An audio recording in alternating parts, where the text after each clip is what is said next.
जैसा आपने बताया कि 2006 या उससे थोड़ा पहले भी अगर चले, एआई के साथ में ये जो कॉम्बिनेशन है, सर के सुपरविजन में लाखों विद्यार्थी पढ़कर देश ही नहीं विदेश की बड़ी बड़ी कंपनीज में अपनी सेवाएं दे रहे हैं। दोस्तों 2006 क्लाइव हम्बी ने एक बात कही थी कि data is the new oil, यानी कि हम डेटा को भी नए तेल की तरह देख सकते हैं। बात तो बहुत गहरी थी, मगर कुछ ही लोगों ने उसको गंभीरता से लिया। आज इन्हीं क्वेश्चंस के जवाब को साझा करने के लिए हमारे साथ हैं डॉक्टर के व्यास जी, जो लास्ट 35 ईयर्स से इंजीनियरिंग के फील्ड में अपनी सेवाएं दे रहे हैं। सर के सुपरविजन में लाखों विद्यार्थी पढ़कर देश ही नहीं विदेश की बड़ी बड़ी कंपनीज में अपनी सेवाएं दे रहे हैं। तो स्वागत है सर आपका। नमस्कार। तो सर, आप डेटा को किस तरीके से देखते हैं, इसका क्या भविष्य में स्कोप है, इस पर थोड़ा सा आप हमें बताएं। देखिए आकाश जी, क्या है कि आज के समय में अगर डेटा से कंपेयर करूं, मतलब अमाउंट ऑफ डेटा की बात करें, तो जैसा आपने बताया कि 2006 या उससे थोड़ा पहले भी अगर चले, तो डेटा जब हम हैंडल करते थे कंप्यूटर के द्वारा, तो basically we generally use the database management system like softwares, और अमाउंट ऑफ डेटा भी बहुत ज्यादा नहीं होता था। उनका इंटरप्रिटेशन एक लिमिट रेंज तक ही होता था और एक लिमिट इंटरप्रिटेशन होता था। समटाइम्स दैट में fill the need of that time. हाँ, क्योंकि जनरली धीरे धीरे इसमें क्या चेंज हुआ कि वॉल्यूम ऑफ डेटा धीरे धीरे बढ़ने लगा। तो जब वॉल्यूम ऑफ डेटा बढ़ने लगा तो आपने देखा कि तरह तरह के सब्जेक्ट और फील्ड आने लगे। जैसे डेटाबेस मैनेजमेंट सिस्टम का डेटा माइनिंग आ गया। तो उस डेटा माइनिंग में क्या होता था, बेसिकली अमाउंट ऑफ डेटा तो बढ़ा ही, साथ में नेचर ऑफ डेटा भी बढ़ा। Sometimes not only the textual data only, हो सकता है हमारे पास में कुछ ऑडियो इन्फॉर्मेशन भी थी, वीडियो इन्फॉर्मेशन भी थी, और तरह तरह की इन्फॉर्मेशन थी जो हमें स्टोर करना पड़ता था। तो उसमें से जब हमें कोई इन्फॉर्मेशन पर्टिकुलर किसी पर्पस से सर्च करनी होती थी, तो डेटा माइनिंग जनरली इस तरह के एल्गो देता था। तो that was helpful for that time. समय फिर परिवर्तित हुआ। उसके बाद इकोनॉमी देखें तो बेसिकली लोगों ने ये कहना शुरू कर दिया कि आज की इकोनॉमी से अब डेटाबेस इकोनॉमी होती जा रही है। अब उससे हमारा जो ये एजुकेशन फील्ड है, स्पेशली टेक्निकल एजुकेशन फील्ड, ये भी अछूता नहीं रहा। बिल्कुल। तो we was bound to move towards data science. तो इंजीनियरिंग वालों को, स्पेशली आईटी पीपल्स को, ये सोचना पड़ा कि ये एक नई फील्ड हमें देनी पड़ेगी पढ़ने वालों को, और इसीलिए ये डेटा साइंस नई फील्ड इंट्रोड्यूस हुई। और इसकी खासियत यह है कि आपके पास बहुत अच्छी कंप्यूटेशन मशीन्स हैं। तो आप एक ह्यूज अमाउंट ऑफ डेटा एक कम समय में आप एनालाइज कर, इंटरप्रेट कर, आप अपने जो करंट बिजनेसेस हैं उसके बारे में प्रेडिक्शन लेके उसी हिसाब से आप अपनी स्ट्रेटजी तय करें, और definitely you get the success in your business. Sir, एक चीज और, ये नॉर्मल कंप्यूटर साइंस से किस तरीके से ये फील्ड अलग है?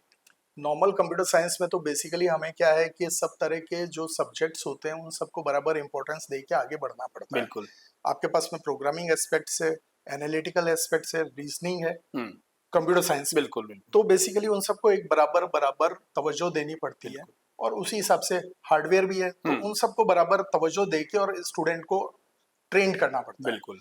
लेकिन जब हम कोई स्पेसिफिक फील्ड लाइक से डेटा साइंस, मशीन लर्निंग, तो इस तरह का जब हम फील्ड हम आगे स्पेशली थर्ड ईयर या फाइनल ईयर के स्टूडेंट्स को जब ये स्पेशलाइज सब्जेक्ट हम देते हैं और उसमें ट्रेन करते हैं, तो एम हमारा वही होता है कि अब वो जो स्टूडेंट है वो आज की जो डिमांड है हमारी पूरे इस वैश्विक संसार की, उसको पूरा करें। और उसको पूरा तभी करेंगे जब उनके पास में डेटा साइंस की नॉलेज हो, मशीन लर्निंग की नॉलेज हो, और साथ में buzzword sometimes we use AI. तो एआई के साथ में ये जो कॉम्बिनेशन है ये इतना जटिल होता है कि स्टूडेंट जब तक आपके इंस्टीट्यूशन लेवल पे ट्रेन नहीं होंगे तब तक आपका काम इंडस्ट्री में, प्रोफेशन में नहीं चलेगा।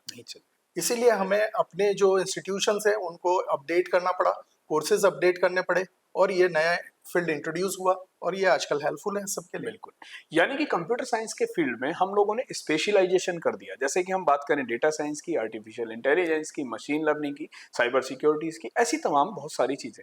तो सर, अपने स्टूडेंट्स को आप ऐसा क्या बोलना चाहेंगे कि Shekhawati group of institution Sikar में ये जो स्पेशलाइजेशन है, इनके लिए आपने क्या एफर्ट्स किए, हमारे यहाँ फैकल्टीज किस तरीके के हैं, लैब्स, अपनी सुविधाएं और फैसिलिटीज के बारे में सर एक बात। देखिए, इन अ नटशेल मैं यही कहूँगा कि हमने समय के साथ अपनी लैब्स को, हमारे जो स्टाफ है, जो भी फैकल्टीज हैं, हम्म। उनको अपडेट किया है। बिल्कुल। और पिछले 2 सालों में यदि आप देखेंगे कि आपने देखा कि बच्चे भी बहुत अच्छा जो चेंजेस है उसको अच्छी तरह से फील करते हुए बहुत नई नई चीजें कर रहे हैं।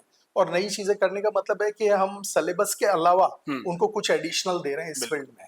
मतलब आप ये मान के चलो कि degree along with this top up value added courses, इस तरह का कॉम्बिनेशन हम लोग यहाँ पर दे रहे हैं। बिल्कुल बिल्कुल। यानी कि अगर आपके मन में भी है कि डेटा साइंस के फील्ड में अपना करियर बनाएं, तो दोस्तों शेखावाटी ग्रुप ऑफ इंस्टीट्यूशंस आप लोगों के लिए एक बेटर चॉइस हो सकता है। आप इस कॉलेज को प्राथमिकता दें। अधिक जानकारी के लिए आप कॉलेज विजिट करें या फिर स्क्रीन पर दिए गए नंबर पर संपर्क भी कर सकते हैं। बहुत ही कॉमन क्वेश्चंस था, बहुत ही सहजता के साथ आदरणीय डॉक्टर के व्यास जी ने उसका आंसर भी दिया। आशा करता हूं कि आप लोगों को डेटा साइंस का फील्ड, उसकी इंपॉर्टेंस सब कुछ समझ में आई होगी और ये आने वाले समय में वास्तव में ही एक अच्छा फील्ड, अच्छा स्पेशलाइजेशन हो सकता है।